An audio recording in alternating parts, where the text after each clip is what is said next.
So finally, after what feels like an eternity, we've got in our Alienware 18 Area-51. Finally, Alienware have provided us a premium 18-inch gaming laptop again. Now, there was nothing wrong with the M18 from previous generations, but I was always surprised with the X series being the premium range, they didn't make an 18-inch version. So today we're going to unbox this new range with a new design, we're going to take a look around and we're going to start testing it out. Now, if you're not subscribed already, please make sure you do so because there will be full reviews coming of this model soon. Plus, we've also got the 6-inch Area-51 to look at next too.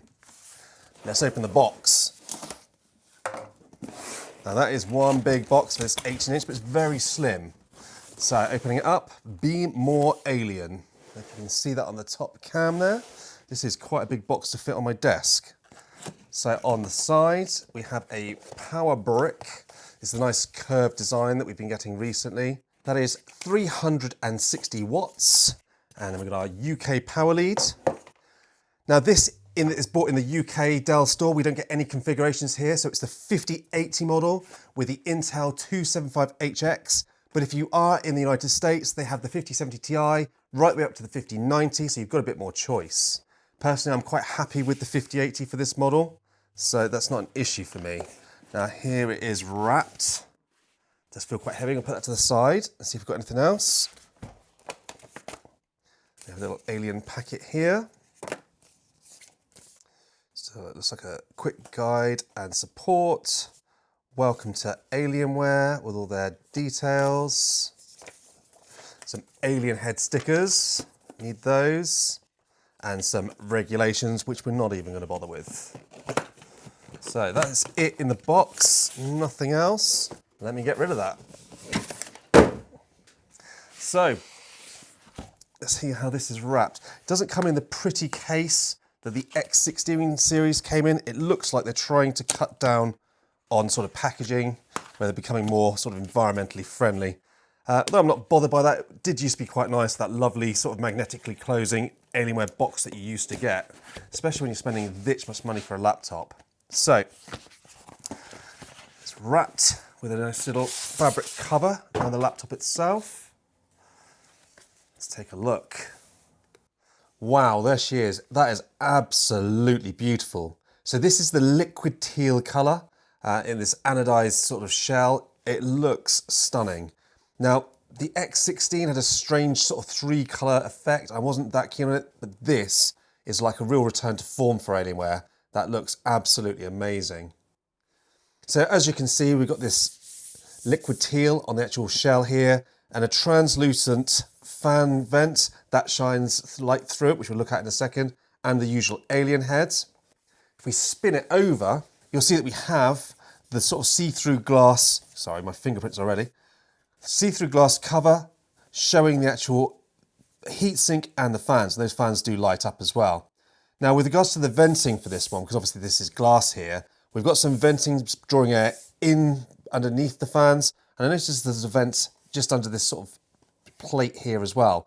Plus, with these new Alienware Area-51 models, it actually draws cool air in through the top of the keyboard as well. So this isn't a laptop you're going to close it and game through an external screen. You need to keep this one open.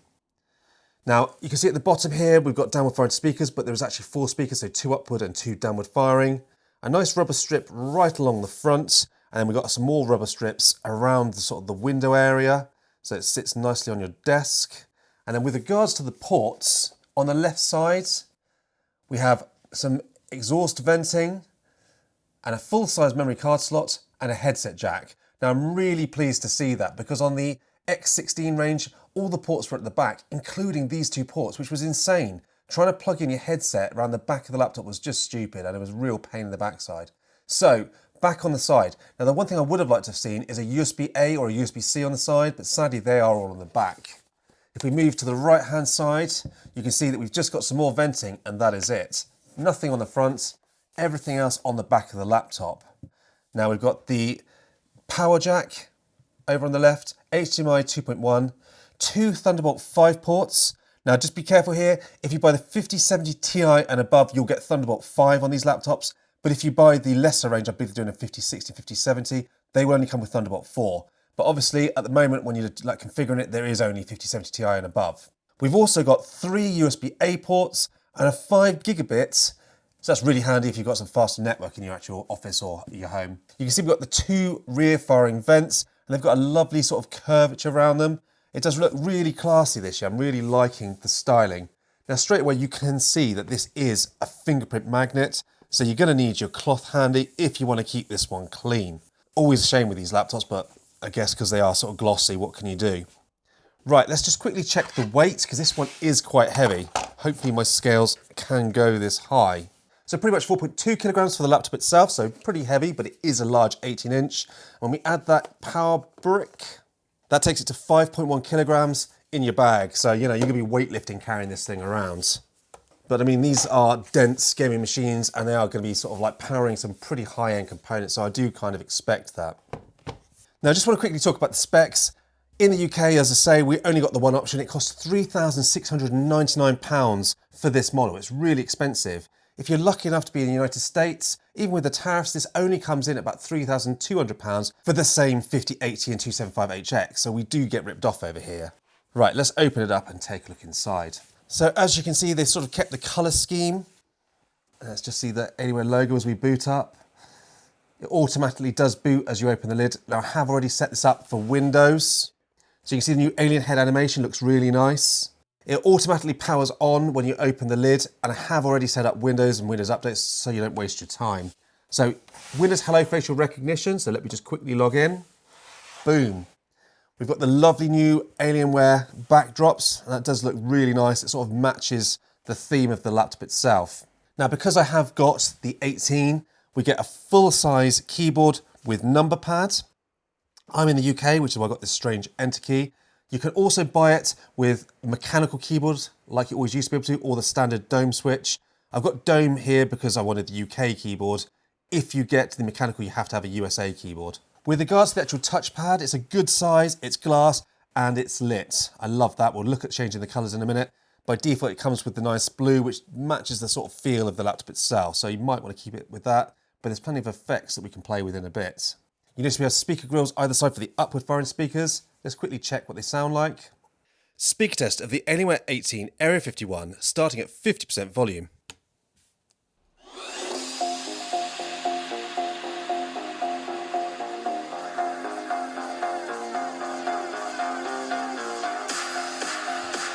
Now 80%.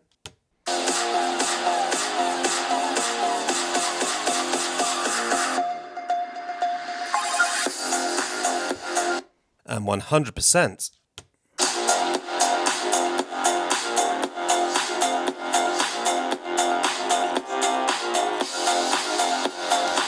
Sweet baby Jesus, they're pretty loud. But despite being very loud, they're not the best sounding speakers when you do get to that 100% volume. But overall, for a gaming laptop, they're pretty impressive. And then above here, this is intake vents to help bring that fresh air into the system, which is why you don't want to play with the lid closed. I think it looks absolutely stunning. Now, as we move up to the screen, you can see we do still have some bezels and the Alienware logo below. They haven't made it completely bezel-less, but still, don't think it's something you can really complain about. As we move to the screen, we've got a 2560 by 1600 display that now goes up to 500 nits. So a big, big positive for Dell here for finally giving us a 500 nit panel, because the 300 nits that they were supplying with the previous 16 and 18-inch laptops was just not bright enough. Sadly, it is IPS. There's no OLED or mini LED options as of yet. I think that's something that Dell really need to get a handle on. Everyone else has an OLED option, if not an OLED as standard. Dell really here should have at least an upgrade option where you can have OLED or mini LED. Now personally, I'm quite happy with IPS as long as it's 500 nits.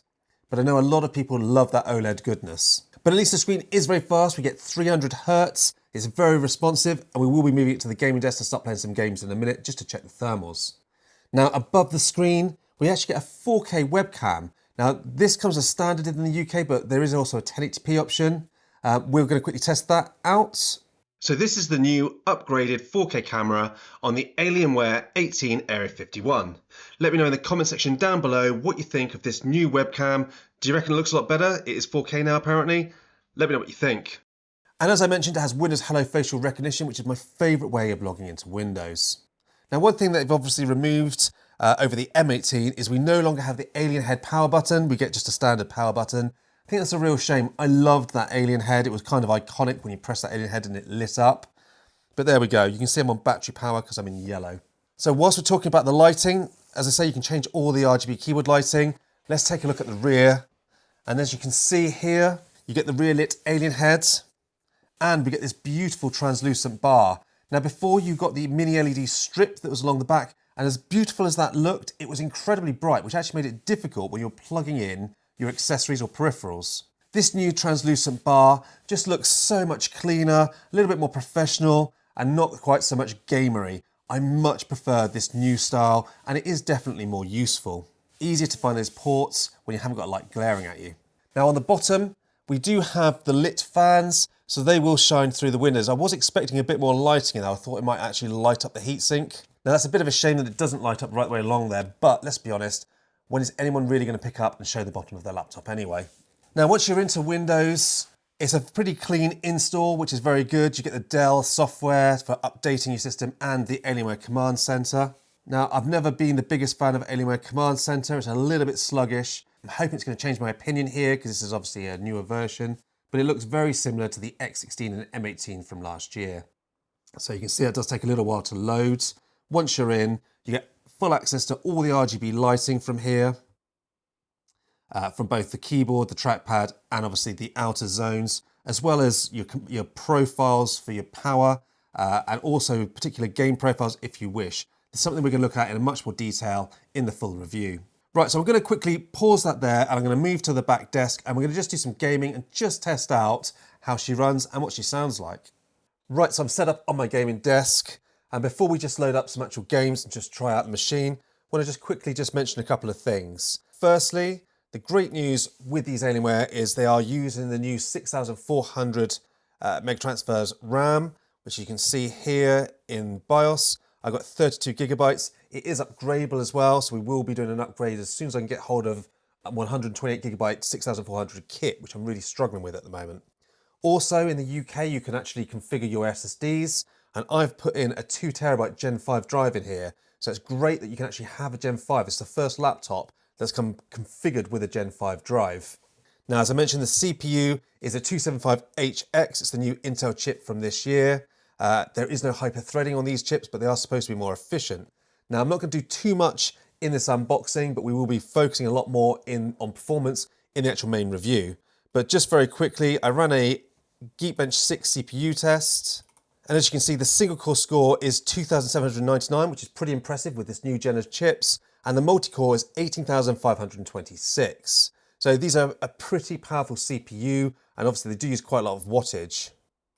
So let's see how well this cools this chip. And before I do that, just quickly, let's look at TimeSpy. The 5080 in here, we've got a 22,398 score, which is about what we'd expect and very similar to the Legion, which also had a 5080 and a full power 5080 with 175 watts. Now, the actual GPU is Advanced Optimus and has G-Sync. So I have just switched it to the dedicated mode for the moment. So you can see that I've enabled G-Sync on this actual panel. It's always nice to see. And lastly, you can see that I have now changed the lighting to my favorite effect, the rainbow wave. So you can see it right across the keyboard here. And also if I just quickly show you, hopefully you can see that matching the lightings behind. We've got the rainbow wave on the translucent rear fan grille. I think that looks fantastic.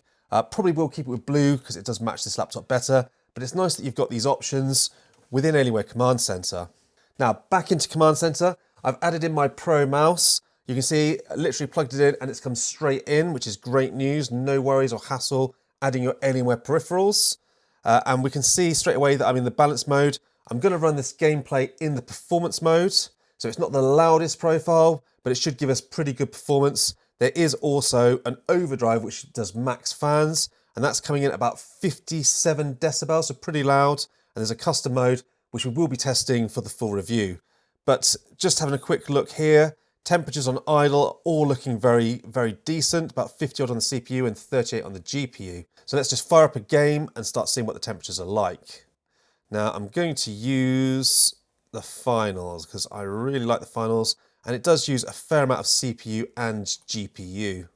So just quickly, whilst I'm loading up the finals for the first time, obviously it always does the shaders, which hammers the CPU, And the great thing is we're doing about 5 gigahertz on this CPU, and we're doing under 80 degrees. Well, we're down to 60 now. So temperatures straight away on the CPU are much better than previous Alienwares that we reviewed for about the last 4 or 5 years. So here we go again. So we're up to 82. And it is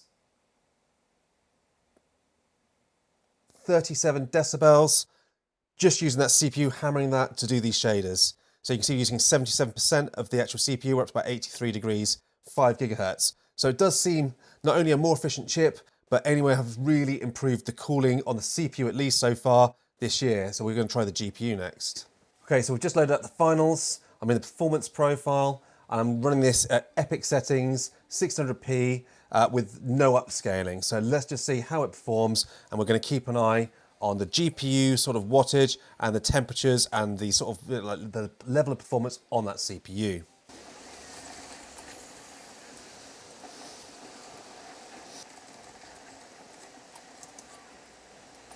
So we've been playing for a little while now, and as you can see, the temperatures are absolutely incredible. So let's just give you a quick fan noise. This is on the performance profile, so not the loudest. So about 51 decibels, it's a very comfortable sort of fan noise. And the good news is, if you've looked at previous Alienware reviews, especially ours, the temperatures are always hitting about 100C on that CPU. On this one, and we're not even at max fans, the CPU's sitting at about 70 degrees, the GPU's sitting about 67, and it's hitting up to about 175 watts in the more intense parts of the combat. So overall, this is a big, big improvement from Alienware on the thermals on these machines. Hoping the 16, with its more compact chassis, can carry out the same, but this 18-inch is really impressive so far. So I'm going to go back to playing a bit more of the gameplay. So lastly, before we do a sign-off, I'm going to quickly just check the temperatures of the palm rest. So as you can see, moving the actual infrared across, temperatures are really nice and cool. So no scorched palms or scorched fingers whilst you're gaming. Now there is some heat coming out the sides, so hopefully if I just put that down here, it's nothing concerning.